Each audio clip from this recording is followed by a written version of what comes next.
रावलपिंडी के लियाकत बाग में धरने देने वाली जमात इस्लामी ने हुकूमत की जानिब से मुज़ाकरात की दावत कबूल कर ली।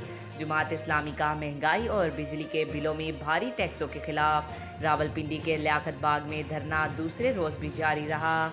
धरने के मकाम पर कारकुनानों की बड़ी तादाद मौजूद है।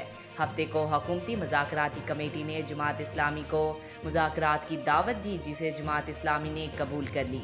जमात इस्लामी ने हुकूमत से मुज़ाकरात के लिए कमेटी तश्कील दी, जबकि हुकूमत के सामने मुतालबात भी रखे।